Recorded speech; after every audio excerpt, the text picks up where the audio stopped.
jam, menit doakan. Karena Allah itu Ar-Rahman, Ar-Rahim, Maha Pengasih dan Penyayang. Jadi cinta manusia yang terbatas saja bisa memberikan perhatian begitu dalam. Walaupun udah dibohongin, udah ditipu, tapi punya rasa cinta yang begitu mendalam. Bagaimana dengan cintanya Allah yang tanpa batas? Cinta sholawatnya pun gitu juga, Ustaz. Dalam cintanya.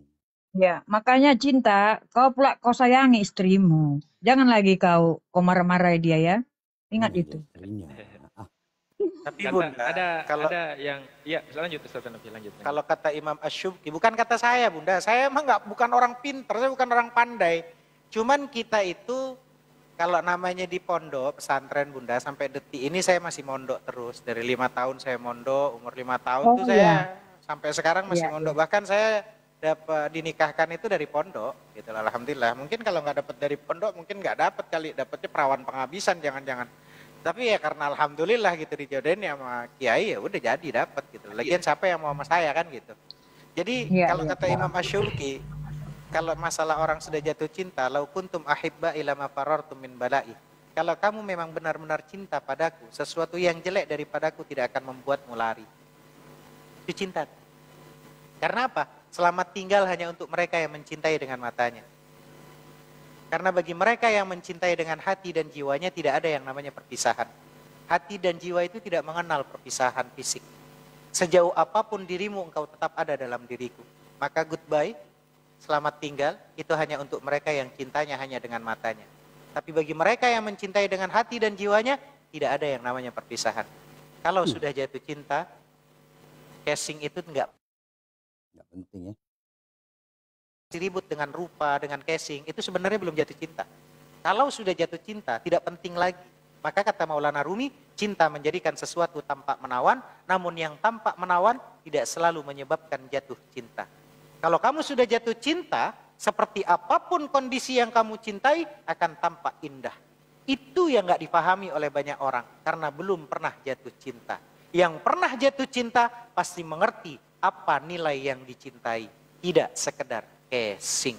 Lanjut teman-teman. Ini izin Bang, ada mau di satu pertanyaan. Gini Pak Ustadz, kalau ajaran kasih itu bisa nggak kita terapkan di waktu masa penjajahan gitu Pak Ustadz? Ini mancing Tina ini. Siapkan data Tina ini. Tina kau udah siap data kau Tina? Di zaman penjajahan Tina ini. Waduh. Oh, gini, asalkan fair lah, jangan nanti maksakan kehendak. Makanya enggak, ini dia ini pertanyaan ini nyebak ini. Ini malam besok saya masih masuk tapi jam 10 sih ini jemput. Aduh. Bagi saya semua ada jawaban loh, Pak Ustadz. Jadi makanya kalau nanti yang menanya itu ya tidak fair atau ngotot, makanya saya agak saya langsung jadi kurang suka gitulah. Ya, itu ada datanya sebetulnya Bunda Tina. Kalau saya sih udah pensiun sebetulnya Bunda Tina. Cuman ini ngebantu pertanyaan dia tentang di zaman penjajah. Makanya kalau penjajah itu kan dia posisinya Bunda Tina agamanya apa? Belanda ya? Tina ya? Kristen ya? Iya, benar. Nah, karena di Yeskel itu 9 ayat 5 dan 6 teman-teman. Saya bacakan ya Bunda Tina ya, mohon maaf ya. Gak apa-apa ya? Boleh lah. Boleh nggak Bunda Tina? Kalau nggak boleh saya nggak baca nih. Iya, ini apa ini? Kok ayat-ayat kami juga dibuka-buka gitu? Itu dia nanya penjajahan kan? Penjajahan ada di datanya di Bible. Gimana sih Bunda Tina? Loh, sebenarnya Pak Ustadz, sebenarnya kalau etika gini ya. Ini tadi, kalau memang kita sportif, nggak apa-apa sentuh kita, tetapi nanti jangan maksa. Karena gini Bang, Pak Ustadz. Siap. Karena yang punya ayat itu kan kami, sementara gitu. Tapi sebagai hanya data pendukung, kemudian kita jelaskan, ya itu nggak masalah. Gitu loh. Ya, izin Kak Tina ya. Gini Pak Ustadz, saya kan mempertanyakan dua arah Pak Ustadz. Di Islam gimana pendapatannya dan di kekristenan itu gimana pendapatannya kan gitu Pak Ustadz. Ya gitu. Karena kalau umpama abangku ini bertanya, datanya itu ada. Di mana datanya? Ada di Hezkel itu, ayat Hezkel itu 9 ya. Hezkel 9 ayat 5 dan 6. Kalau memang mau saya bacakan, saya bacakan. Tapi kalau tidak, ya tinggal baca aja datanya masing-masing. Kan gitu. Gitu. Silahkan buat teman-teman Kristen yang Nggak mau dibaca, apa-apa, baca saja. dibaca aja. Jadi begini ya, maksud saya Ya. menganggap kalian menanyakan itu adalah ingin tahu gitu ya. Bukan atau menanyakan misalnya masih ada menjadi sesuatu yang masih belum jelas ya. Jadi saya nggak suka itu kalian yang simpulkan gitu. Karena nanti menyalahin dari ya, karena ini buku ini kan sudah benar dan pasti ya bagi kami, sudah oleh bapak-bapak gereja, akurat, data-data semua akurat. Kan nggak mungkin karena kita diskusi di sini jadi itu yang menjadi suatu misalnya keputusan. Nah, saya melihatnya dari situ gitu, Pak Ustadz. Iya, Tetapi nggak sekedar apa-apa. diskusi, Enggak apa-apa. Karena ini kan saya kepancing, dia nanya, kenapa kok Belanda itu waktu di Indonesia itu kan kita diperangi, ya, dirampas, apa segala macam. Karena mungkin dia pakai data di Bible dia gitu loh. Nah, datanya di mana? Ya ada di Hezkel ayat Hezkel 9 ayat 5 dan 6 gitu. sebenarnya kalau perang itu nggak ada kaitannya dengan agama ya. Perang itu adalah masalah politik, masalah kekuasaan. Karena perintah Iya, kalimatnya gini Bunda Tina, dan kepada Iya. yang lain-lain aku mendengar dia berfirman. Berarti yang berfirman siapa? Kalau berfirman siapa? Tuhan. Nah, Tuhan. ikutilah dia dari belakang melalui kota itu dan pukullah sampai mati. Itu tanda seru, Iya. berarti perintah. Janganlah Iya. merasa sayang dan jangan kenal belas kasihan. Siapa suruh jangan belas kasihan itu? Kepada siapa aja? Orang-orang tua, taruna-taruna, dara-dara, anak-anak kecil dan perempuan-perempuan. Bunuh dan musnahkanlah. Ya, itu kan ada perikopnya itu, ada latar belakangnya itu Pak Ustadz ya. Enggak tahu, makanya kan dia minta nanti Bunda Tina Ya. tinggal menjelaskan. Karena Bunda Tina yang punya Bible itu ya silahkan Bunda Tina yang jelaskan. Oh ya, boleh ya. Jadi begini ya. Orang Israel itu kan di situ kan tentu negaranya itu kan pertama percaya kepada Allahnya ya, yang selalu memberi pengajaran melalui nabi-nabinya Musa, Yesaya ya. Nah, kemudian juga mereka mempunyai musuh-musuh negaranya, bangsa-bangsa yang tidak percaya kepada Allah Israel, ya, bangsa-bangsa yang percaya patung-patung. Jadi mereka sering berperang. Nah, inilah yang selalu ya dikatakan, salah satunya dikatakan oleh Allah Israel, karena misalnya begini ya, Israel ini diserang oleh suku Sion ya.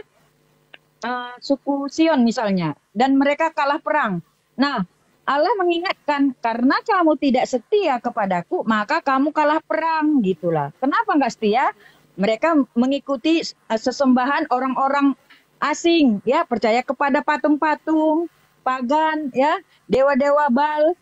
Maka Allah marah, Allah menegur. Maka dia mengatakan seperti itu. Nah, kemudian orang Israel yang tidak taat kepada hukum Taurat diingatkan, maka Allah mengingatkan melalui nabinya seperti tadi, ya, bunuhlah apa inimu gitu, atau musuh-musuh tadi biar aja dibunuh. Karena apa? Karena sebelumnya mungkin orang-orang Israel juga sudah dibunuh misalnya. Jadi kita harus lihat kondisinya ya, bukan Allah itu semata-mata orang sudah baik-baik, sudah taat, tiba-tiba dia ngajarin gitu, tidak. Itu lebih kepada penghukuman kepada mereka. Jadi Allah itu tegas gitu loh. Jadi dengan ketegasan itu, ya, berarti bisa dikatakan Belanda ini tidak mengikuti, mentaati hukum Taurat gitu. jadi Belanda itu terkait dengan Belanda gini ya, yang saya tahu Belanda itu negara sekuler, bukan agama. Jadi banyak itu 30% itu rakyatnya itu agnostik. Ya, mungkin 30% Kristen, kemudian 30 lagi dan lain-lain gitu ya. Nah, jadi mereka itu tidak negara agama. Jadi dari mana logikanya mereka menjajah karena agama? mereka itu hanya karena dulu kalah oleh Ottoman, ya, negara Turki. Izin, Kak Tina. Maaf saya potong. Saya nggak bertanya di Israel. Saya ditanya ke Kristenan yang Mbak Tina nggak Israel yang saya tanya. Ini kan dua arah. Kristen dan Islam. Kan udah saya bilang tadi, Iya, Mbak Tina. Jangan ke arah makanya Israel Belanda. jauh. Saya kan bilang Belanda, Bang. Belanda kan itu Iya. negara sekuler. Jadi dia ke Indonesia itu Gini Mbak, Bunda, saya tanya kan presiden dari apalah, dari tanggapan dari kekristenan Bunda Tina lah. Nanti kan bisa dijawab dari Ustadz Hanafi ke Islam gitu gimana. Ini ke Kristen, jangan jauh boleh. kali ke Israel. Israel itu Iya. masih perang mereka. Aduh, jawab. Ya, oke ya. Saya sesuai dengan pengetahuan saya ya dan sesuai sejarah yang saya baca ya, VOC datang ke Indonesia itu adalah karena bisnis ya, mencari rempah-rempah di Indonesia. Karena apa? Karena negaranya terdesak oleh Ottoman ya, Turki waktu itu. Maka mereka mencari untuk meningkat ekonominya, mereka ke timur jauh. Tujuan mereka itu seawalnya itu adalah perdagangan gitu loh. Nah, dan mereka membiarkan ya saudagar-saudagar misalnya dari Arab, dari ini berkembang di situ. Ya, buktinya ya Indonesia sampai saat ini ya secara natural itu kan beragama mayoritas Muslim. Berarti ya yang paling banyak menyiarkan itu adalah yang beragama Islam. Itu logikanya, Bang, ya. Kecuali tadi yang kamu sampaikan ya, akibat penjajahan Belanda, negara Indonesia ini mayoritas Kristen. Itu masuk logika, Bang. Ya, bahwasanya pengajaran agama. Iya. Mereka membunuh. Berarti Katina pada saat itu bahkan sampai sekarang, di mana sekarang pada saat itu majority Kristen yang dikatakan sama Katina yang dibawakan oleh Belanda sendiri. Kalau yang setahu saya ya, yang Kristen itu dibawakan oleh Jerman di Tanah Batak ya, Jerman. Iya. Kemudian di daerah sana timur itu Portugis, ya. Kemudian Amerika juga ada. Iya. Kalau Belanda enggak, Bang. Ya, mereka itu melulu ekonomi, ya. Tetapi sepengetahuan saya, Katina, Jerman itu selama ini nggak pernah ke Indonesia itu membawa apa-apa tuh. Yang saya ketahui bahwa malah sebaliknya. Bunda Tina, saya nggak pernah nanya, saya selama ini nggak pernah nanya, cuma tadi kepancing dari Bang Maulana. Bunda Tina pernah baca sejarah di antaranya Perang Salib, kenapa kok disebut dengan Perang Salib? Boleh dijelaskan ke saya kalau kalau A bilang tahu-tahu, kalau B bilang nggak tahu, ya udah clear berarti. Saya nggak terlalu tahu persis banyak ya, sedikit saya tahunya itu inilah ya zaman perang-perang dulu ya, masalah mungkin Samawi ini ya antara negara-negara Eropa ya melawan dari negara Arab ya, mungkin seperti tadi Ottoman itu dan lain-lain ya, negara-negara Irak mungkin ya. Nah, itu berperang dulunya, itu yang saya tahu gitu. Jadi kalau sejarahnya mengenai Ottoman tadi itu enggak juga benar, Mbak. Kalau sejarahnya VOC itu keluar mencari jajahan itu dikarenakan keadaan topografi wilayah mereka sangat sulit untuk ditanami, dan karena mereka lebih rendah daripada permukaan laut, maka kadangkala mereka itu dibanjiri air laut. Itu yang menyebabkan mereka melakukan ekspansi kemana-mana. Jadi bukan karena ditekan Ottoman atau ya, apa. Artinya udah clear, Bunda Tina, nggak usah kalau nggak tahu ya udah nggak apa-apa gitu. Kan makanya ada kalimat perang salib gitu. Jadi udah berarti artinya nggak tahu dia itu Bang Saleh. Gitu. Lanjut. Kalau ditekan oleh Ottoman, sementara Aceh adalah perwakilan daripada Ottoman saat itu. Jadi nggak mungkin itu karena dikejar atau dipaksa oleh teman. Jadi menurut saya ya, saya begini, tanpa saya harus mempelajari semua, kita bisa mempelajari loh, ya, apakah kehidupan itu. Nah, kehidupan saya saat ini bisa saya bayangkan kehidupan orang-orang pada zaman dulu. Karena kebutuhan itunya sama, ya. Jadi dengan misalnya kita mendengar cerita, kita mungkin bisa mengetahui bagaimana suasana ketika itu dengan data-data ini. Saya begitu menganalisa sesuatu gitu, ya. Jadi yang penting yang saya ambil adalah ya mengetahui sejarah itu untuk kepentingan saya ya. Tidak mungkin semua sejarah saya kuasai ya. Kemudian mengambil apa ya apa sih summary ya yang bisa saya ambil di situ. Baik sisi baiknya maupun sisi buruknya. Kemudian saya menyesuaikan dengan yang sekarang. Kemudian ke depan ini kira-kira arah dunia ini mau kemana? Saya seperti itu, Bang. Nah, gejala-gejala apa ya ilmu pengetahuan ya, informasi, teknologi. Saya melihat seperti itu walaupun dengan kapasitas saya ya. Mungkin saya tidak sepandai misalnya Mark Gutenberg atau ahli-ahli kimia, tetapi saya dengan diri saya juga mau mencoba untuk mengetahui ke depan itu mau bagaimana ini diri saya, negara saya maupun dunia ini. Betul loh kalau saya. Selamat malam Kak Tina.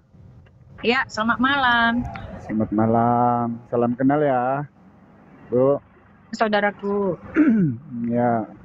Kristen ya Kak ya? Iya. Dinamnya apa kalau boleh tahu? Tritunggal, Bang. Oh, Trinitas. Protestan berarti ya? Iya, benar. Saya melihat Kak Tina ini kayak berintelektual dikit. Mudah-mudahan nanti dengan berbekalkan pengetahuan yang sudah ada, mudah-mudahan akan ketemu ini ya Kak Tina ya. Keterangan-keterangan yang mungkin boleh kita ambil jembatani sebagai satu wadah kebenaran gitu. Nah ini kebetulan ini saya tidak menyimak tadi dari awal itu apa sebab saya berhenti rehat makan di jalan ini, saya singgah makan tadi guru-guruku izinnya.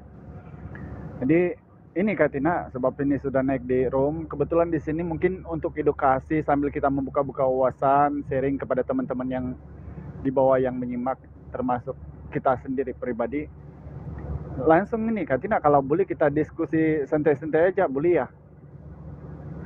Boleh. Santai-santai aja, nanti ditambah sama teman-teman. Nah gini Kak Tina, apa pandangan antum sebagai seorang Kristen ini terhadap ketuhanan dan termasuk Yesus itu sendiri Kak Tina? Silakan jabarkan dulu mungkin biar kami nangkap gitu, agar kita tidak kesana kesini. Kalau mau bertanya Islam juga tidak apa-apa, tanya ya. aja.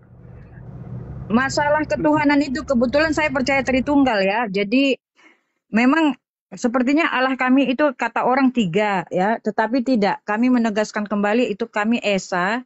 Tetapi mengenai ketuhanan, masalah kerajaan surga dan dunia atau ketuhanan dan kita sebagai ciptaan itu terkonsep ya dengan Tritunggal ya. Hanya itu yang bisa menggambarkan gitu ya. Jadi itu tertulis di 1 Ibrani, saya ambil sedikit aja ayatnya, tapi sudah menggambarkan ya konsep ketuhanan itu. Jadi ini saya pelajari loh ini, bukan saya hafal-hafal ini. Saya setelah melihat mengenai semua, akhirnya saya simpulkan di ayat ini ya. 1 Ibrani 1 ayat 1, Allah berfirman dengan perantaraan anaknya. Itulah dia ya, ketuhanan itu. Setelah pada zaman dahulu Allah berulang kali dan dalam pelbagai cara berbicara kepada nenek moyang kita dengan perantaraan nabi-nabi ya. Maka pada zaman akhir ini ia telah berbicara kepada kita dengan perantaraan anaknya yang telah ia tetapkan sebagai yang berhak menerima segala yang ada. Oleh dia Allah telah menjadikan alam semesta. Ia adalah cahaya kemuliaan Allah dan gambar wujud Allah dan menopang segala yang ada dengan firman-Nya yang penuh kekuasaan. Dan setelah ia selesai mengadakan penyucian dosa, Ia duduk di sebelah kanan yang maha besar di tempat yang tinggi, jauh lebih tinggi daripada malaikat-malaikat, sama seperti nama yang dikaruniakan kepadanya, jauh lebih indah daripada nama mereka. Jadi di sini nampak jelas ya Allah, ya Allahnya ya yang dikenal juga oleh Allahnya Israel tadi. Kemudian ada tertulis anaknya ya yang menyucikan dosa, itulah dia Yesus Kristus. Dan itu dituangkan di ayat-ayat yang lain. Gitu, Bang. Baik, terima kasih. Kak Tina, kalau ini konfirmasi aja, mungkin kalau Kak Tina Ya. lebih tahu ya. Ibrani ini kalau tidak salah ini penulisnya juga Paulus, tapi sebenarnya para scholar itu tidak menemukan yang penulis original kitab Ibrani ini. Tetapi yang kita temukan dalam yang sekarang di abad-abad sekarang ini penulisnya itu masih terkonek kepada Paulus melalui 14 surat yang dibuat oleh Paulus kemudian untuk surat-surat seperti di Galatia, Filipi, Korintus, Timotius dan sebagainya. Jadi gini Kak Tina ya, kalau kita melihat mendengar daripada apa yang Kak Tina sampaikan tadi, mungkin boleh sajalah itu keterangan kan dalam kekristenan siapa yang membantah itu. Iya, Karena iman itulah ini keyakinan kami. Iya, tidak boleh dijual beli kan. Tapi Iya. begini Kak Tina, saya melihat bahwa di sini ada kayak suatu cerita gitu ya, diceritakan kemudian oleh Paulus yang dia begini kan. Nah, ada yang satu masalah Kak Tina yang tidak pernah selesai. Izin ya para guru-guruku, mohon maaf ini Ustadz Nafi, guru-guru di sini. Lanjut. Bang, Ini saya mau sholat isya dulu nih. Bang Iya. Inspirasi, Ana izin turun dulu sholat isya dulu ya. Nanti sebentar Ustaz Hanafi naik lagi. Ya. Saya mau Nanti sholat isya. ditambah- Lanjut aja para guru-guru. Siap, Ustaz. Lanjut. Insya Allah. Siap. Jadi ini Kak Tina yang selama ini jadi agak familiar atau sangat sinonim di Kumal-Kumal itu terkait dengan ajaran Yesus ini sesungguhnya apa ini, terkunik enggak dengan ajaran-ajaran di kekristenan. Namun mungkin saya perkenalkan dulu dari saya Kak Tina, saya orang Malaysia, orang Sabah, asli orang Sabah, dusun. Bapak saya Cina, saya orang dulu juga Protestan seperti Anda. Dan saya juga pemain Iya, gitar Pak. gereja dulu. Iya. Tapi ada saya melihat connect daripada surat-surat Paulus ini mohon maaf sekali nih ya Kak Tina ya. Mungkin sebenarnya ini berat untuk kita utarakan, takut nanti menyinggung. Tapi nanti kita boleh cross check bagaimana kesahihannya atau kebenarannya itu. Karena kalau kita meneruskan sesuatu, kalau saya pribadi itu saya bertanggung jawab. Saya melihat kayak tidak Kak Tina, tidak tersambung ajarannya Paulus dengan Yesus ini melalui surat-surat ini.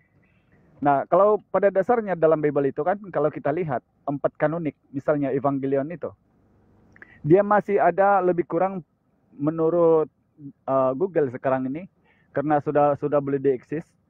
Menurut Google sekarang ini masih terkandung sebanyak 6% yang di dalam perjanjian baru itu yang tulisan merah gitu loh, yang ada merah-merah itu yang sudah mereka ukur-ukur yang kira-kira ini adalah perkataan Yesus. Nah, kebanyakan daripada situ Kak Tina selalu kayak tidak terkunik dengan apa yang disampaikan oleh surat-surat Paulus melalui 14 surat. Ini saya kasih contoh nih. Kalau Yesus ditanya sama orang Saduki, ahli Taurat, di dalam Markus 12, 29 sampai 32 itu begini. Guru, kata mereka, hukum manakah yang utama? Maka jawab Yesus, hukum yang utama dan perintah yang terutama ialah dengarlah orang Israel, Allah itu Tuhan kita, Allah itu Tuhan kita, Tuhan itu esa. Nah, begitupun ketika Yesus memberi jaminan hidup yang kekal kepada manusia itu kan.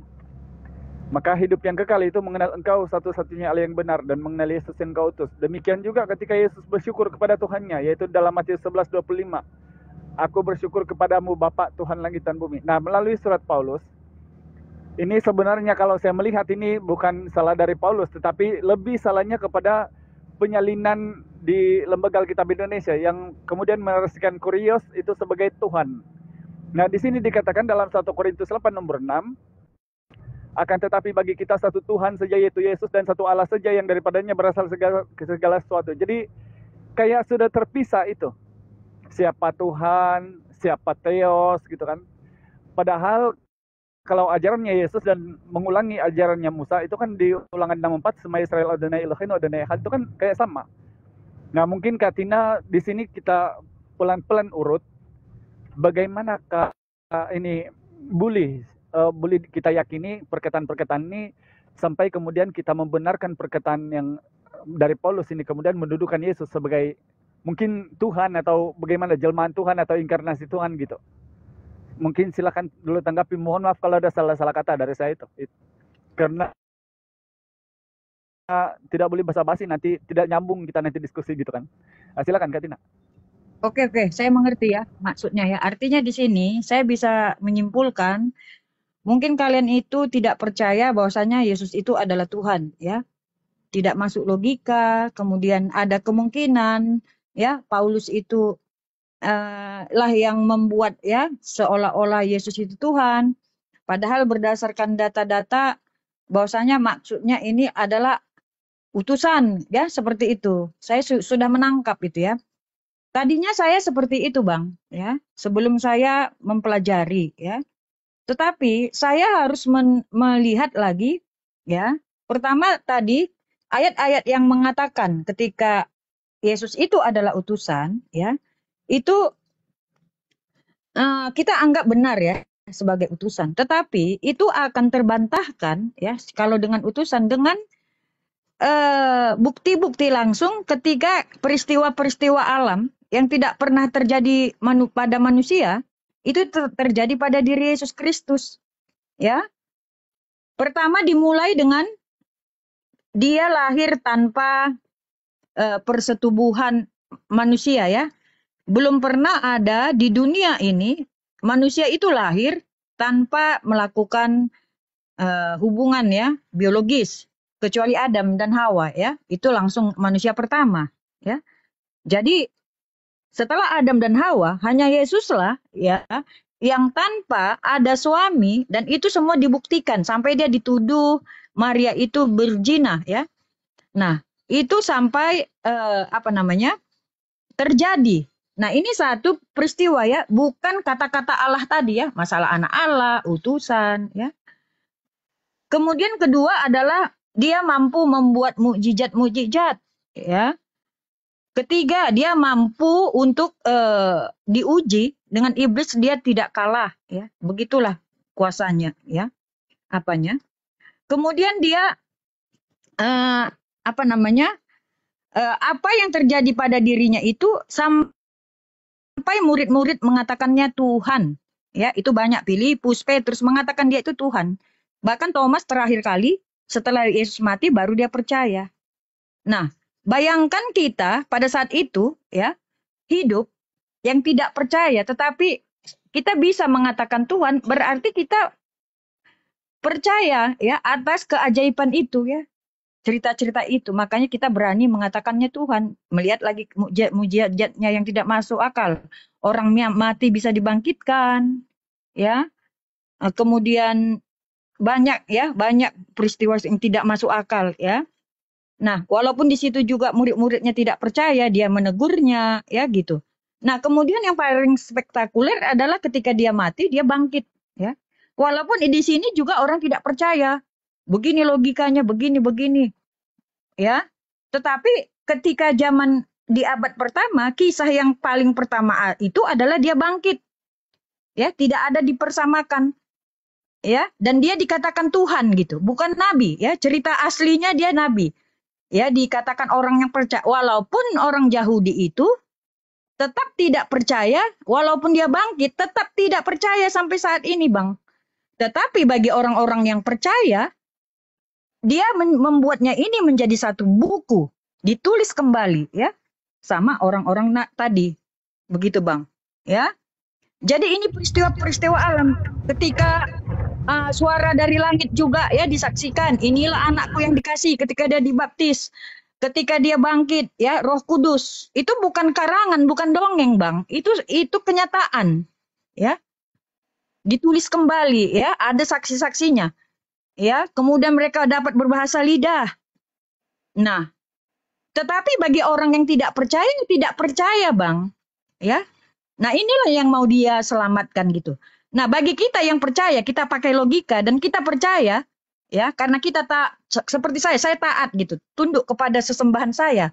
Ngapain saya mengandalkan diri saya? Karena saya ciptaan gitu, ya. Jadi hal inilah yang membuat saya semakin bukti-bukti dia itu adalah Tuhan, ya. Kemudian dari perjanjian lama dia sudah dinubuatkan, Bang, oleh bangsa Israel, oleh Nabi Musa. Ya, itu ada ayatnya, ya, Yesaya 9 ayat 5. Ya, pada hari ini saya bacakan ya, Bang, ya, sedikit aja. Di situ dikatakan Allah, Bang, ya. Jadi kita bukan misalnya mengada-ada, cuman ini pesan Tuhan gitu, Bang. Bukan kita, bukan manusia yang buat, tapi Tuhan. Yesaya 9 ayat 5, ya. Sebab seorang anak telah lahir untuk kita, seorang putra telah diberikan untuk kita. Lambang pemerintahan ada di atas bahunya. Dan namanya disebutkan penasihat ajaib, Allah yang perkasa, Bapa kekal, Raja damai. Ya, nah, itulah nubuatan, Bang. Dan masih banyak yang lain. Bahkan ya Nabi Yohanes ya, temannya Paulus ya, setelah Yesus sudah berangkat ke surga, itu mendapat pewahyuan dari Tuhan sendiri. Dia melihat Yesus itu berada di surga bersama-sama dengan Allah, Bang. Ya, dia di Wahyu 22. Ya, Wahyu 3 ayat 12. Apa? Wahyu 3 ayat 12. Sebentar ya.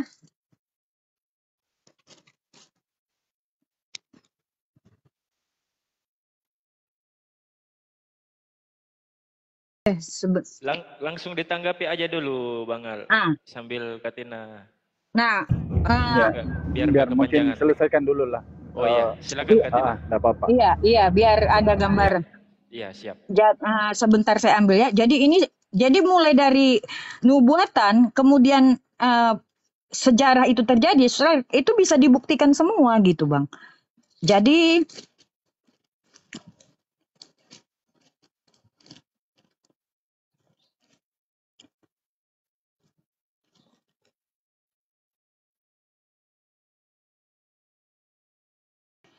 ini dia ya, kedudukan Yesus di sana, di surga. Barang siapa menang, ia akan kujadikan soko guru. Ini perkataan Yesus dalam nubuatannya ke Yohanes. Barang siapa menang, ia akan kujadikan soko guru di dalam bait suci Allahku, dan ia tidak akan keluar lagi dari situ. Dan padanya akan kutuliskan nama Allahku, nama kota Allahku, yaitu Yerusalem baru yang turun dari sorga dari Allahku, dan namaku yang baru.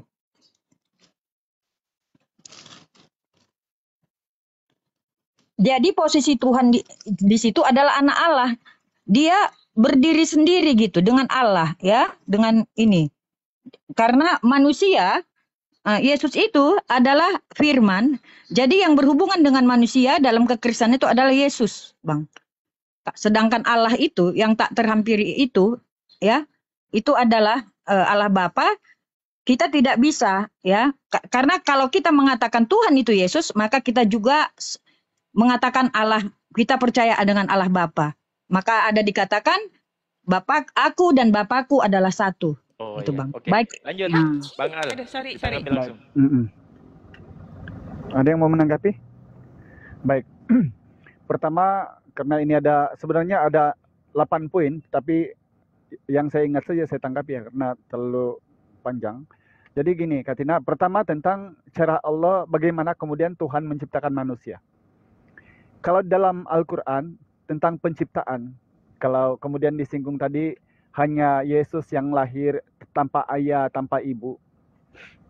Di dalam Islam ada 4 cara Tuhan menciptakan manusia itu. Pertama, Adam. Dari tanah 7 lapisan bumi, tanah bumi dijadikan bentuk manusia, ditiupkan roh. Jadilah Adam itu, bernyawalah Adam itu.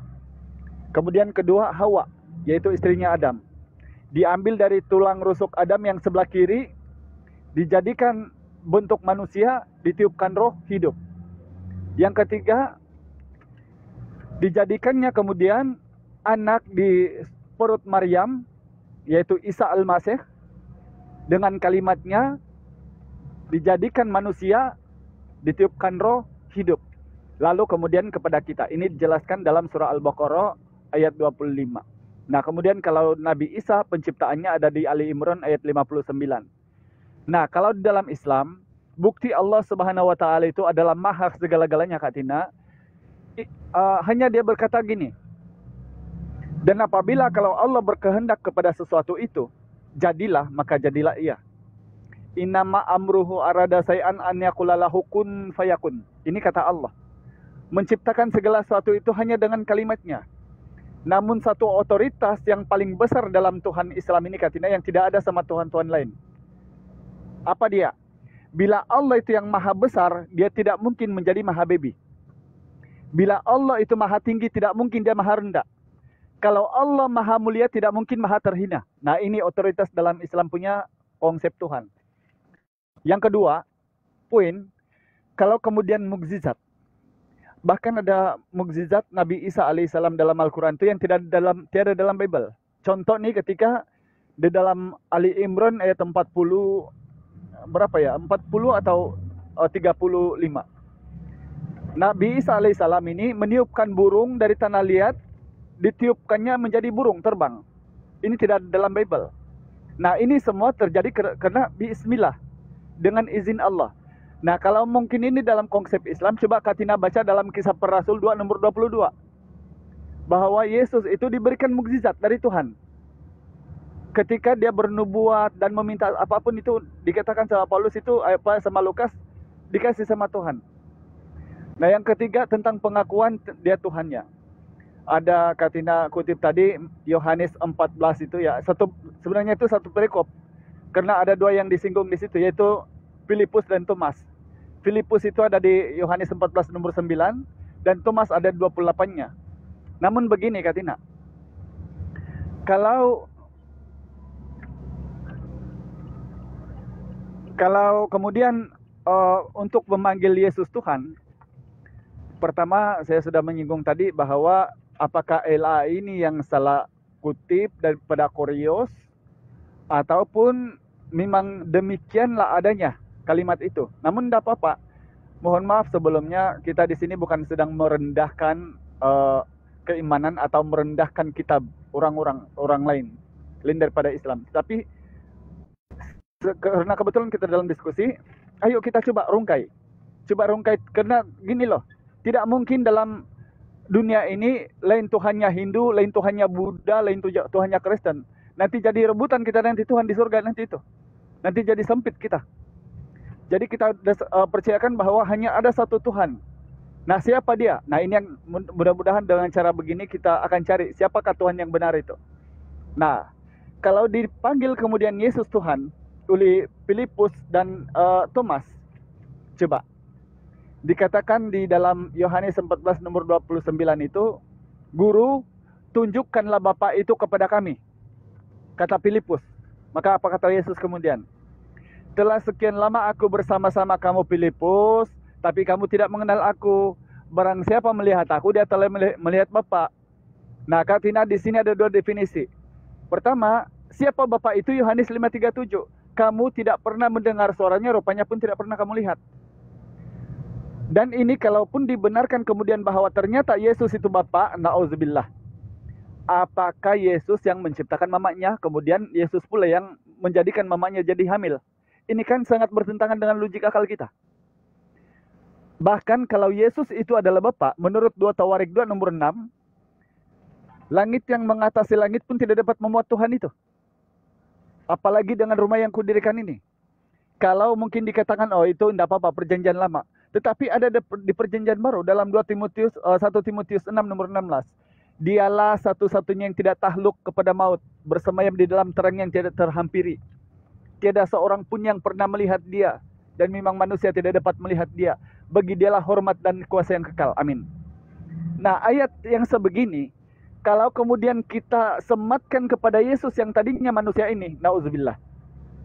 Sedangkan di dalam Bible itu sendiri, Bilangan 23:19, Allah tidak mungkin menyesal dan tidak mungkin tidak melakukannya, berfirman dan tidak menepatinya. Karena dia bukan manusia, bukan pula anak manusia. Di dalam 1 Samuel 15:29, lagi sang mulia dari Israel itu tidak berdusta dan tidak mengubah pendiriannya karena dia Allah bukan manusia. Nah ini, beberapa ayat ini kemudian membantah kalaulah memang konsep yang dikasih tahu sama Yesus kepada Thomas Filipus tadi bahwa dia adalah Tuhan. Ternyata lebih tepatnya itu Kak Tina, kalau kita ukur apa yang Yesus bilang ini, ternyata melihat aku, ya melihat ajaran Bapakku. Ayatnya di mana itu? Yohanes 12:28. Barang siapa yang percaya kepadaku, dia bukan percaya kepadaku, tetapi percaya kepada dia yang mengutus aku. Nah, kalau aku dan Bapa adalah satu, juga disematkan Yesus adalah Tuhan. Nauzubillah. Di dalam Yohanes 17:21. Ya Bapa, biarlah mereka satu seperti kita, aku dalam engkau, dan mereka dalam kita, supaya mereka satu seperti kita. Siapa dia? 12 murid. 12 ini menyatu dengan Yesus dan Bapa. Bahkan kalau kita baca dalam 1 Korintus 4:15, apa kata Paulus? Sungguh pun kamu mempunyai beribu-ribu bapa pendidik, tetapi kamu tidak mempunyai Bapa, sebab aku di dalam Kristus telah menjadi Bapakmu. Nah, lebih tepatnya Kak Tina, sebenarnya di dalam Al-Quran ada beberapa kalimat, beberapa kali diulang oleh Nabi Isa alaihissalam. Karena kebetulan saya percayakan ini sosok yang sama. Kenapa? Karena di dalam bahasa Semitik, Yehoshua HaMashiach, Yesus Kristus, Isa Al-Masih, dalam bahasa Semitik, Arabik, Aramaik, dan Ibrani ini sepakat bahwa ini sosok yang sama. Tetapi diceritakan berbeda dari dua versi kitab. Nah sekarang, dari dua-dua data nih, Al-Quran sama Bible. Saya ke Al-Quran dulu. Apa dikatakan dalam Al-Quran? Dalam As-Saff ayat 6 atau Ali Imran 48-51. Apa yang dikatakan oleh Nabi Isa? Ya Bani Israel, juga ditemukan dalam Maryam 36. Wahai Bani Israel, inni Rasulullah ilaikum, aku ini adalah utusan Allah kepada kalian. Innallaha rabbi wa rabbukum, Allah itu adalah Tuhanku dan Tuhanmu. Fa'budu, sembahlah akan dia. Azza sirati mustaqim, dan ikutilah aku, inilah jalan yang lurus. 4 ayat ini Kak Tina ternyata ada di Bible. Contoh, aku akan pergi kepada Tuhanku dan Tuhanmu, Allahku dan Allahmu. Yohanes 20:17. Innallaha rabbi wa rabbukum, Allah itu adalah Tuhanku dan Tuhanmu. Fa'budu, sembahlah akan dia. Lukas 4:8. Sembahlah Tuhan Allahmu, sebab ada tertulis hanya kepada dia sejak kau berbakti. Azza sirati mustaqim, dan aku adalah jalan kebenaran dan hidup. Yohanes 14:6. Jadi semua para nabi itu memang jalan, jambatan.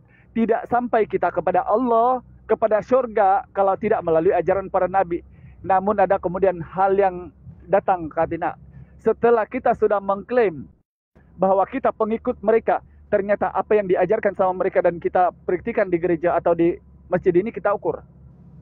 Contoh, Islam, Al-Hidayah, Pikai, ya, kenapa kau sholat?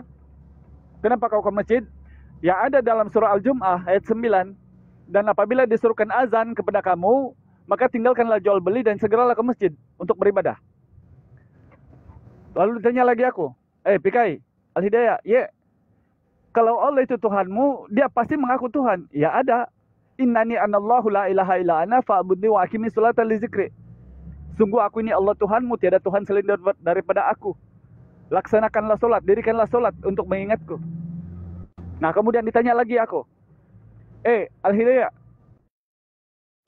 kalau kau memang pengikut Rasulullah, coba apa perintah yang dilakukan oleh Rasulullah yang kau ikut? Perintah di dalam Ali Imran 69 kepada orang-orang yang terdekat sekali dengan Ibrahim, Abraham alaihissalam, itulah yang mengikuti ajarannya baginda Rasulullah sallallahu alaihi wasallam. Ati Allah wa ati Rasul. Taat kepada Allah dan taat kepada Rasul. Itulah ketaatannya orang Islam punya iman.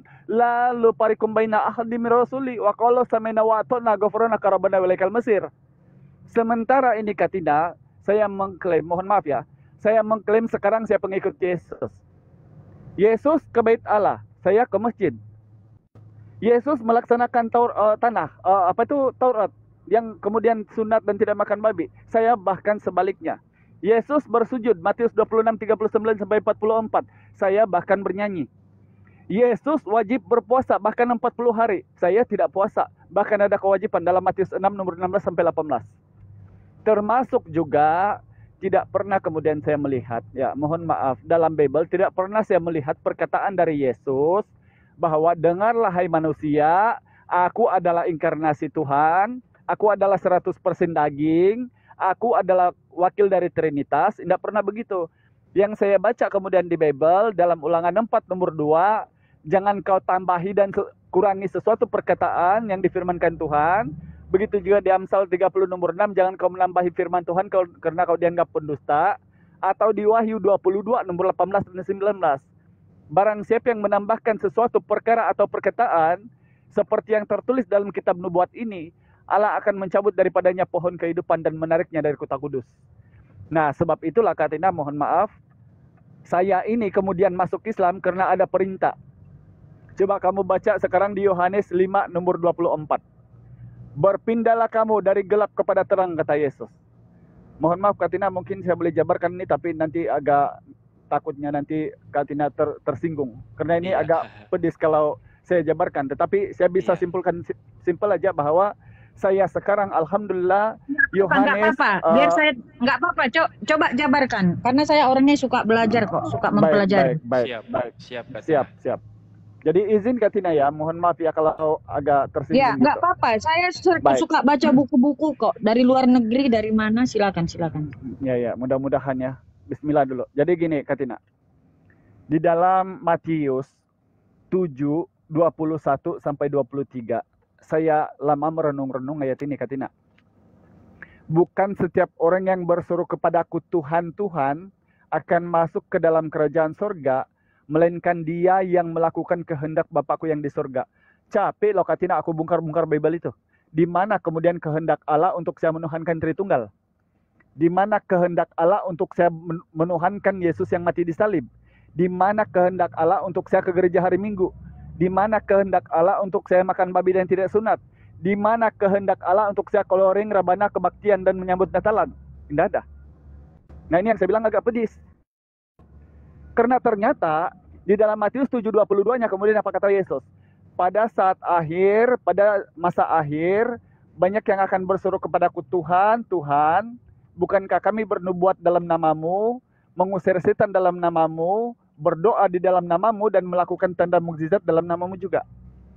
Saya sebagai seorang Kristen dulu, sayalah satu-satunya orang yang memanggil Yesus Tuhan, Tuhan, Tuhan. Berdoa pun dalam nama Yesus. Tuhan dan Juru Selamatku, begitu. Padahal di 23-nya kemudian apa kata Yesus? Anialah kalian dari hadapanku, aku tidak pernah mengenal engkau, kamu sekalian pembuat kejahatan.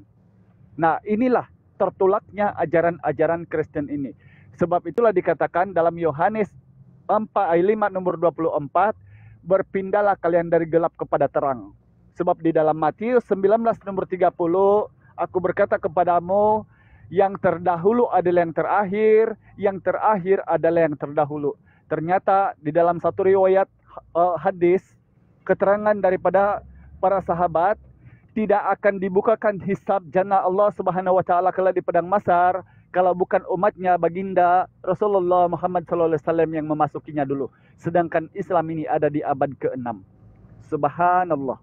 Bahkan kata Yesus di dalam Yohanes 14 nomor 12, kalau kau mengikuti aku, kalau kau menuruti perintahku, kau harus melakukan pekerjaanku, bahkan pekerjaan yang lebih besar.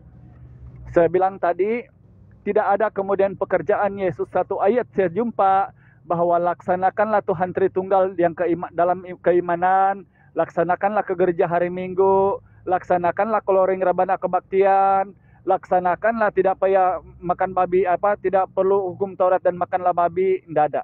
Tetapi Katina, ini coba Anda catat ya. Anda catat. Yang saya temukan kemudian ayat-ayat ini ada dalam surat-surat Paulus.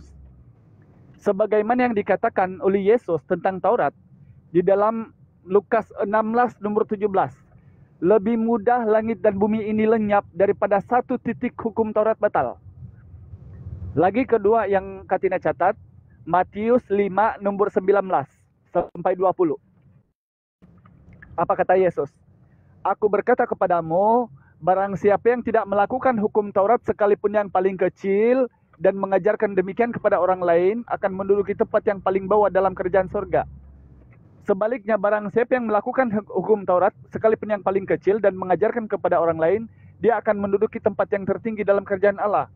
Nah, di Yohanes 7, nomor 19 sampai 22, ini jelas loh penegasan Yesus kepada orang-orang yang tidak melakukan Taurat ini. Apa kata Yesus? Bukankah Musa menetapkan supaya kamu disunat? Sebab sunat itu bukan dari Musa, tetapi dari moyang kita. Mengapa kamu berusaha membunuh aku karena kamu tidak melakukan hukum Taurat? Jadi memang Yesus sudah ketahui bahwa oknum-oknum nanti yang mau dia mati, mau dia terkutuk di salib, itu pasti orang yang tidak melakukan hukum Taurat. Dan ini digenapi oleh Paulus. Sebagaimana yang tertulis di Efesus 2:15 kemudian, sebab dengan matinya sebagai manusia, dia telah membatalkan hukum Taurat dan segala ketentuannya. Coba. Bahkan kalau kemudian teman-teman Kristen ternyata makan babi, padahal itu ada 4 ayat dalam Bible, boleh disimak dalam Ulangan 14:8, Imamat 11 nomor 7, Yesaya 66 nomor 17, atau dalam Markus 3 nomor 15, yang kemudian Yesus mengumpamakan kejijikan babi itu sehingga dimasuki roh jahat dari legion, yang si orang gila. Maka sebab itulah dikatakan kemudian oleh Paulus di dalam 1 Korintus 10 nomor 20 berapa ya? 25 atau 26. 1 Korintus 10:26 kalau tidak salah. Kamu boleh makan semua apa yang ada di pasar daging-daging, kata Paulus kemudian, tanpa melakukan penyelidikan atau keberatan rohani. Nah, kalau hal kemudian tidak sunat, dikatakan dalam 1 Korintus 7 nomor 19, hal bersunat itu tidak penting, kata Paulus. Bahkan dalam Galatia 5 nomor 2 sampai 6, lagi-lagi aku Paulus berkata kepadamu, kalau kau menyunatkan dirimu, Kristus Yesus sama sekali tidak berguna bagimu.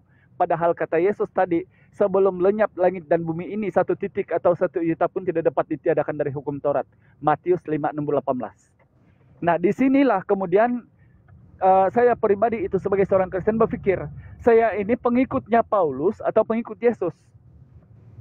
Ya kan? Karena kalau saya masih lakukan itu, ternyata pengabdian kepada apa yang kita praktikan di gereja itu ternyata banyak terkoneknya dengan ajaran-ajaran melalui surat-surat Paulus, Katina. Mohon maaf, ini bukan menyerang, karena saya ada dasar ini. Kalau memang saya ditanya lebih dalam, insya Allah, walaupun begini saya masih memandu ini, insya Allah Bible itu masih ada di kepala saya lebih kurang 476 ayat. Jadi mudah-mudahanlah Katina kita sama-sama berpikir, merenung, karena bukan merendahkan, tetapi apa yang saya lihat kemudian dalam Bible ketika saya mencari-cari ajaran yang 6 tadi ini, sebaliknya yang aku temukan di Bible itu adalah ajaran Islam. Apa buktinya itu? Minimal 9 kriteria ajaran Islam itu ada di Bible, tapi mungkin terlalu panjang, silakan Katina dulu tanggapi. Saya, Katina izin, saya bisa tambahi sedikit, Katina, boleh? Boleh, silakan Bang, silakan. Siap, terima kasih Katina. Iya, jadi ketika kita berbicara tentang konsep ketuhanan, Kak Tina, di mana yang kita tahu bahwa bukan hanya Islam yang mengakui bahwa satu Tuhan, bahkan teman-teman Kristen pun ditanya berapa Tuhan, pasti teman-teman Kristen mengatakan satu. Hindu, teman-teman dari Hindu juga satu. Buddha satu, dan segala macam satu. Mereka menjawab bahwa Tuhan itu satu. Tetapi ketika kita jumlah semuanya lebih dari satu. Itu yang pertama. Betul Katina? Betul kan?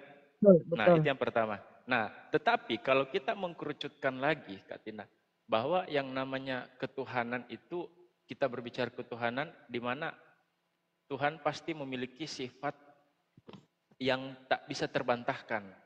Di mana di dalam Al-Quran itu saya mengambil dalil satu di Al-Quran bahwa untuk memperkuat tentang ketuhanan di antara yang saya sebutkan tadi, Katina, di mana di surat Al-Ikhlas, Qul huwallahu ahad, katakanlah dialah Allah yang Maha Esa. Nah, Qul huwallahu ahad, ketika ditanya kepada teman-teman dari Kristen, Buddha, Hindu dan segala macam, betul, dia mengatakan Allah itu Esa, satu. Nah, kedua, Allahus Samad, Allah tempat meminta segala sesuatu. Gitu kan? Nah, di luar dari agama Islam, ketika kita bertanya kepada teman-teman yang lain, apakah ketuhanan mereka tempat meminta segala sesuatu? Iya, bisa jadi. Iya kan? Kenapa? Karena mereka semua berdoa kepada Tuhannya. Nah, yang ketiga, lam yalid walam yulad. Nah, ini yang jadi persoalan. Sesungguhnya Tuhan Allah tidak beranak dan tidak pula diperanakan. Nah, kita lihat dari beberapa fakta yang ada, di mana Yesus sendiri diperanakan, gitu kan, dari rahim Maria. Nah, gugurlah sifat ketuhanannya, walaupun dikatakan reinkarnasi dan segala macam, ya bagi saya whatever, gitu kan, saya tidak peduli, gitu kan. Nah, tetapi dengan konsep ketuhanan bahwa yang namanya Allah tidak diperanakkan dan tidak pula beranak. Nah, yang keempat, walam yakullahu kufuwan ahad, dan tidak ada sesuatu yang setara dengan Dia. Artinya Allah yang maha tinggi. Tidak ada yang lebih besar Bapa daripada aku. Artinya Bapaklah yang besar, Allah lah yang besar. Gitu kan? Nah, terakhir Kak Tina ada literasi yang saya kasih dari Kak Tina, itu dari Alkitab Sabda sendiri, Kak Tina. Saya izin open cam dulu dan saya besarkan layar saya. Izin Kak Tina ya, terakhir. Enggak apa-apa Bang, supaya saya tahu. Karena gini, Siap. saya juga ini bingung. Siap Kak Tina, siap. Pasti ada sesuatu ini makanya. Nah, enggak apa-apa, karena saya suka kok mempelajari. Siap Kak Tina, siap. Ada suara Rik. Oh ada ya? Apa jaringan aku ya berarti ya? Oh pantas lah. Jaringan kau merah. Ini saya besarin dulu layar saya. Lewat gua tadi soalnya.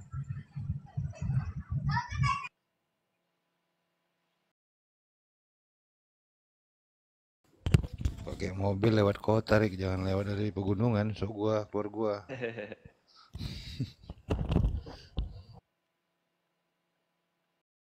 Saya mau bernyanyikan satu buah lagu buat Mbak Tina.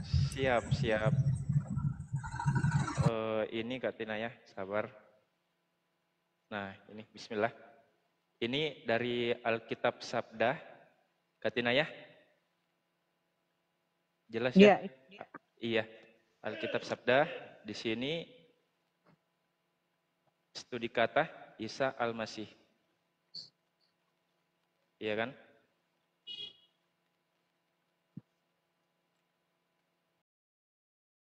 Saya klik cari. Bisa baca Kak?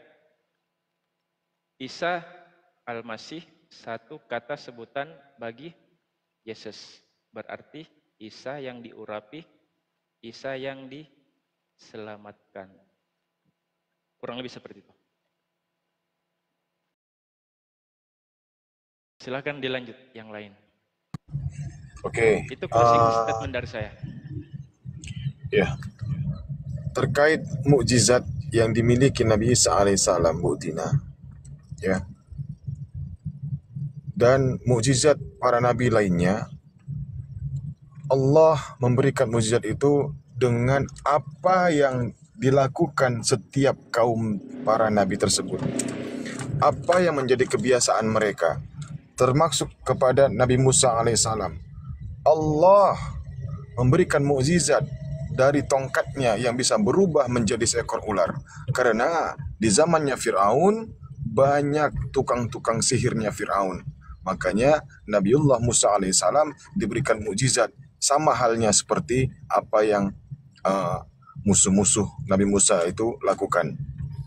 Lalu terkait kepada Nabi Isa alaihissalam yang bisa membangkitkan orang mati, menyembuhkan orang sakit. Ya. Di zamannya Nabi Isa alaihissalam, kaumnya ini sering melakukan namanya pengobatan-pengobatan tradisional. Ya. Sering melakukan, kebiasaan mereka itu melakukan pengobatan-pengobatan tradisional. Seperti contoh kayak tabib mungkin, ilmu-ilmu kedokteran, seperti itu.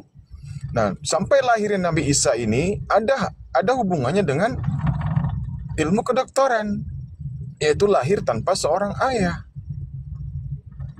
Ada hubungannya.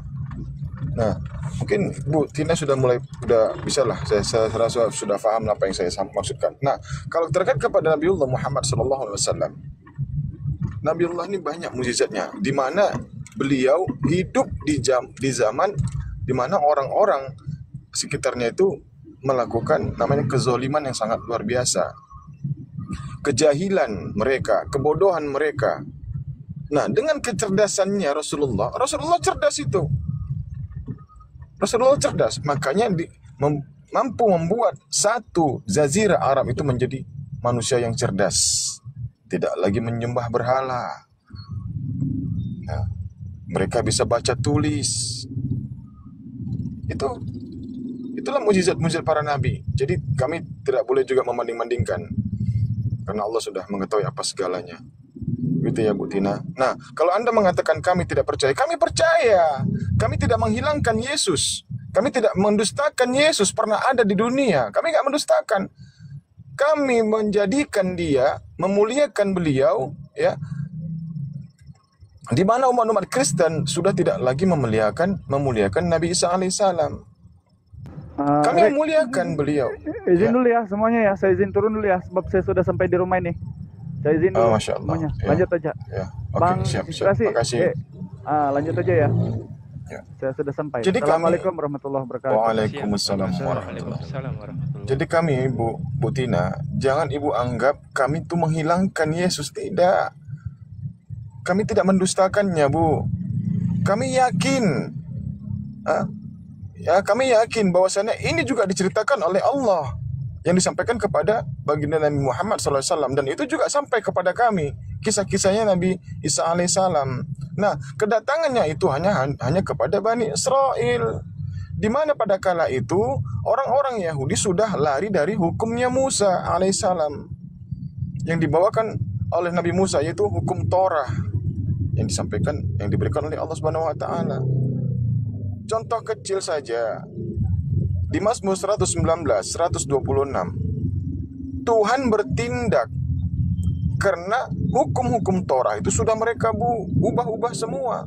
Apalagi dengan pena-pena palsu yang ada di Bible Anda, tertulis seperti itu. Lalu kedatangan Nabi Isa alaihissalam atau Nabi Yesus tidak meniadakan hukum Torah, bahkan dia menggenapi. Nah, sepanjang masa hidupnya dalam berdakwah kepada setiap para pengikutnya dan murid-muridnya, dia masih membacakan hukum-hukum Torah yang pernah dibawakan Nabi Musa alaihissalam.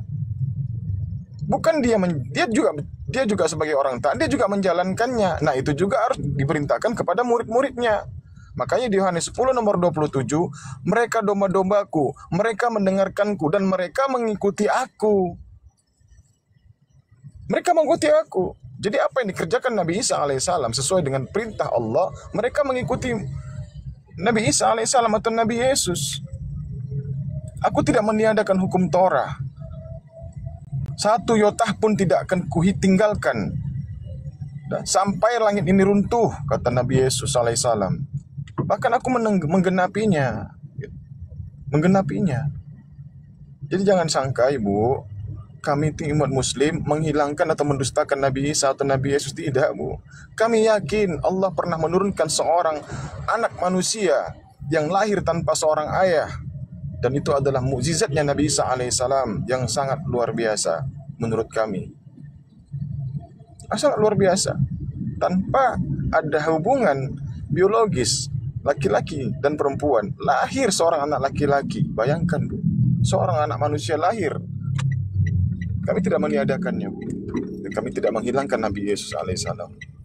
Dia diutus hanya kepada Bani Israel. Segala hukum dan ketentuan yang dibawanya hanya teruntuk kepada Bani Israel, bukan untuk seluruh alam semesta.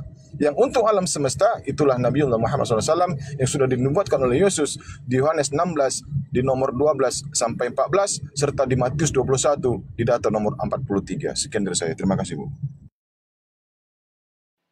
Siap, Katina. Lanjut, Katina. Oke lah ya. Makasih Siap. teman-teman. Siap. Ya, Sama-sama, ya. Katina. Itu adalah opini yang baik ya menurut saya ya. Jadi begini ya, eh, ketika saya membaca ya sebuah buku, ya buku kitab suci agama Kristen, maka saya akan mempelajari sejarahnya, ya kapan itu diberlakukan, kemudian bagaimana cara penciptaannya, ya siapa tokoh-tokohnya yang menulis, kemudian yang menulis ini adakah bukti-buktinya, ya dari para saksi-saksi, ya. Nah itu juga akan saya pelajari juga. Nah itu akan saya bandingkan dengan buku yang lain. Kenapa? Semakin banyak ya data-data yang diberikan ya sesuai ilmu pengetahuan, maka semakin akurat lah ya isi buku itu. Ya. Kemudian saya akan mempelajari pengajarannya. Maka saya akan buka semua isi buku itu dari mulai awal sampai akhir. Ya, saya pelajari benar-benar. Saya merasakan ya auranya ya. Walaupun buku ini sudah diciptakan 2000 tahun yang lalu. Ya, abad pertama. Tetapi saya mencoba untuk merasakan suasananya ketika membaca itu. Ya. Sehingga di dalam menafsir buku-buku itu, mencoba menafsir dari penulis-penulis itu, saya merasakan rohnya, apa makna isi buku itu. Makanya saya tidak berani mengambil ayat demi ayat.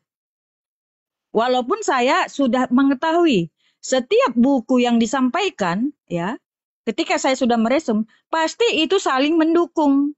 Kalau tidak mendukung, maka itu tidak ada dimasukkan atau dibuang. Contoh, misalnya buku Thomas, ya, buku-buku yang lain, ya, Bibelnya Barnabas. Nah itu pasti dibuang.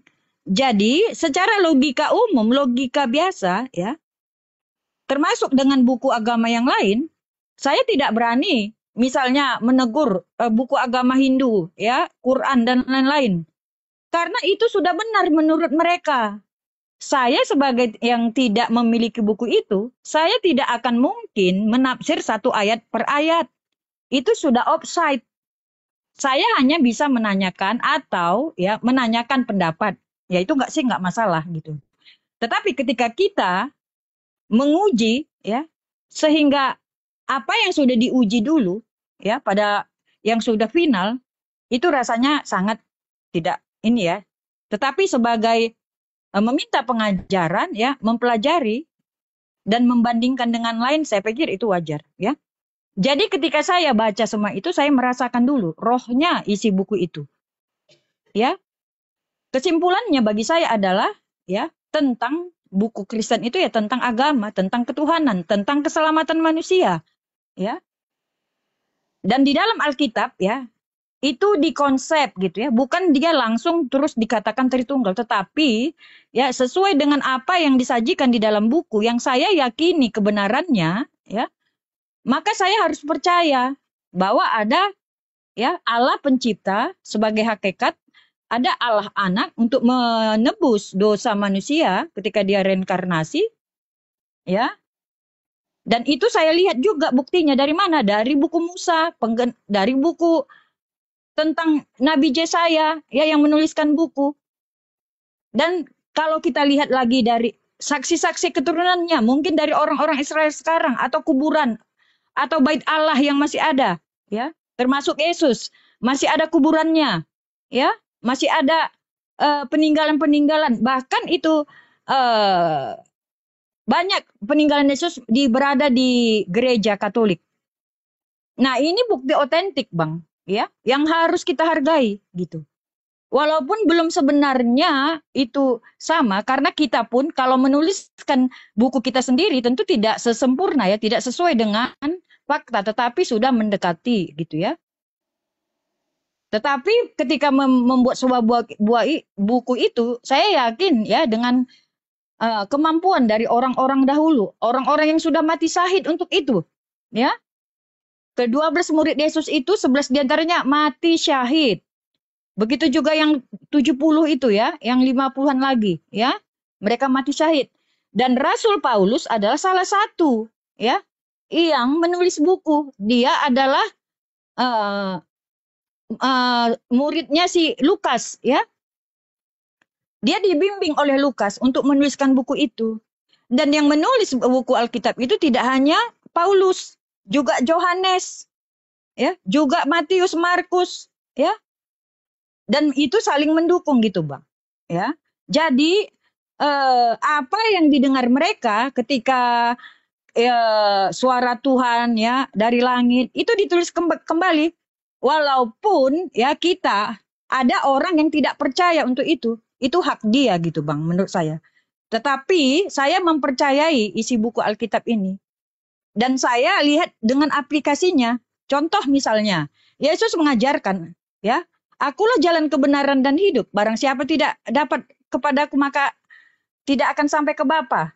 Kemudian dia mengajarkan tentang pertobatan, ya, tentang percaya kepada dia. Kemudian tentang iman tanpa perbuatan, tanda-tanda buah-buah roh.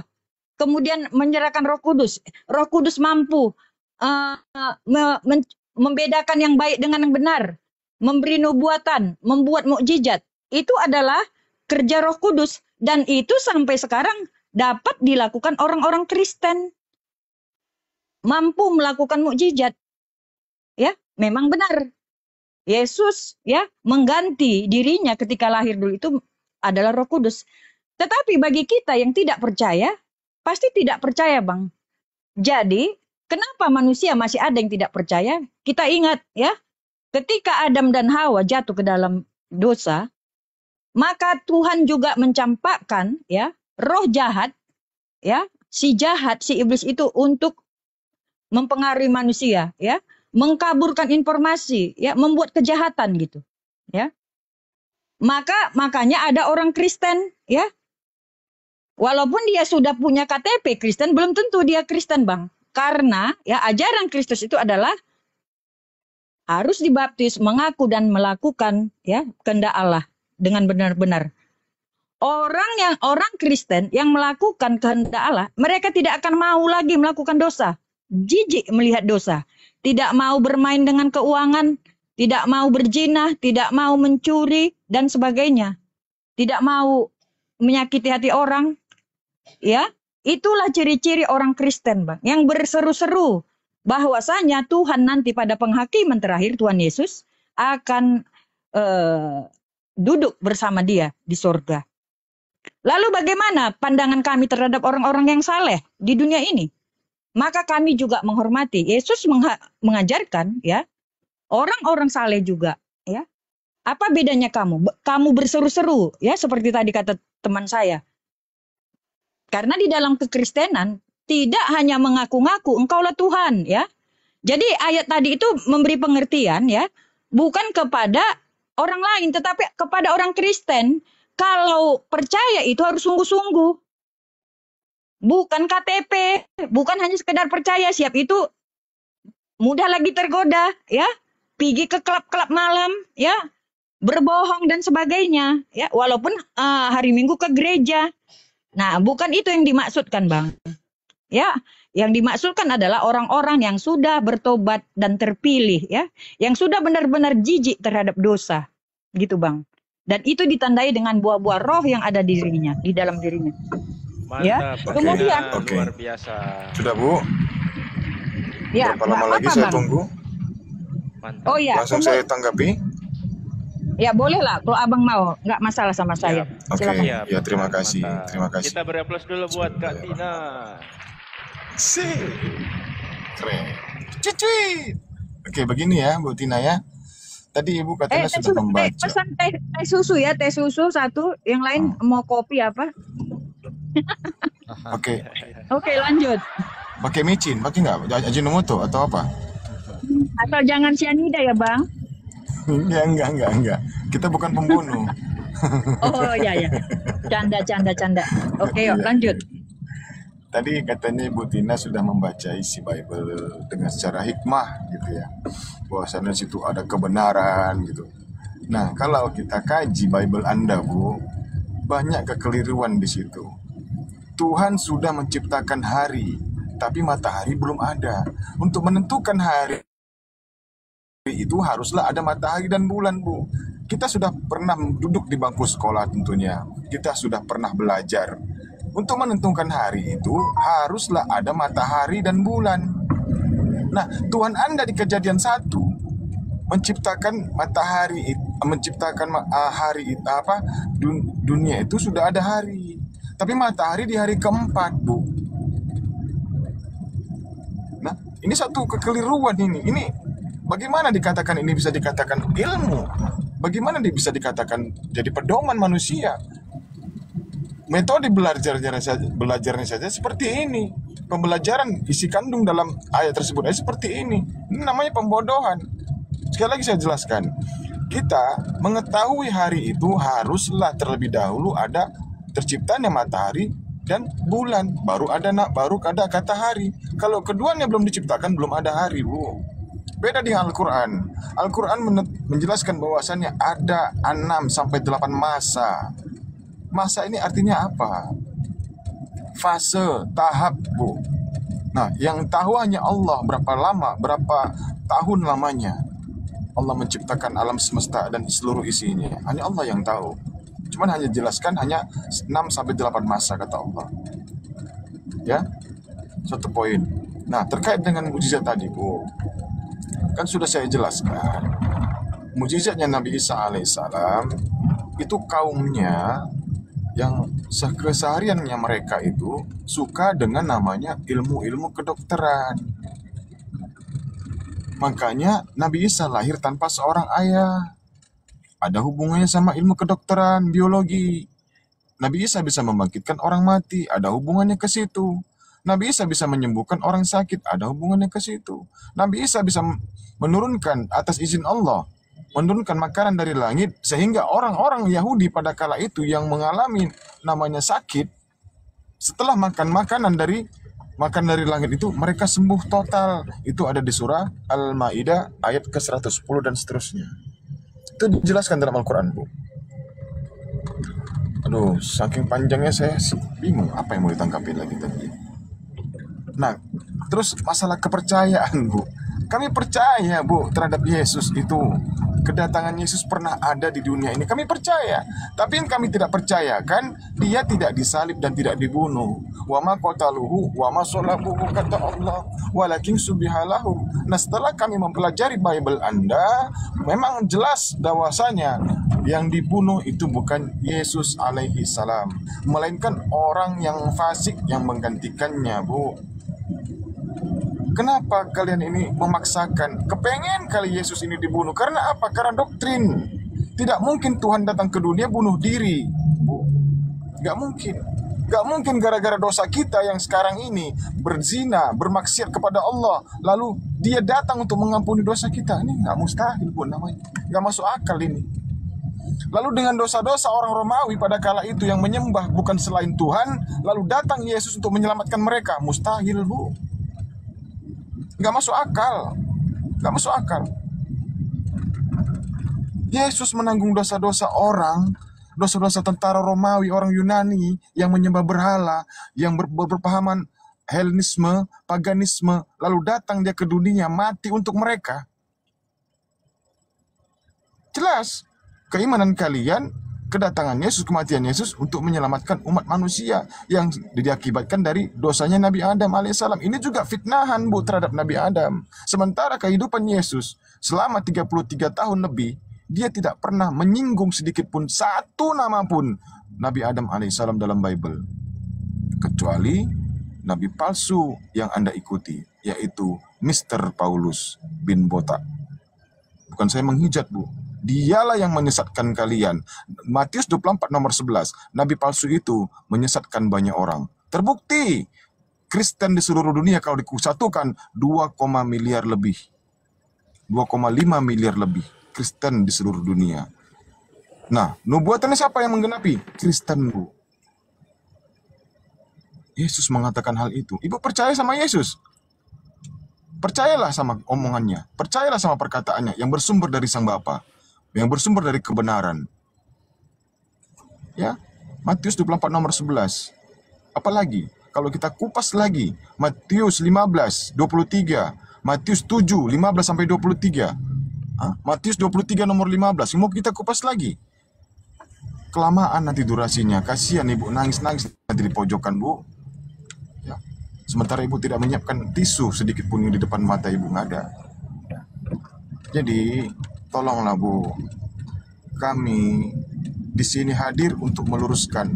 Al-Quran datang untuk meluruskan di mana kebatilan orang-orang pada zaman dulu mengubah-ubah, mengotak-ngatik kitabnya Tuhan, perintahnya Tuhan, hukum-hukum Tuhan, aturan-aturan Tuhan, dan pelajaran-pelajaran dari Tuhan.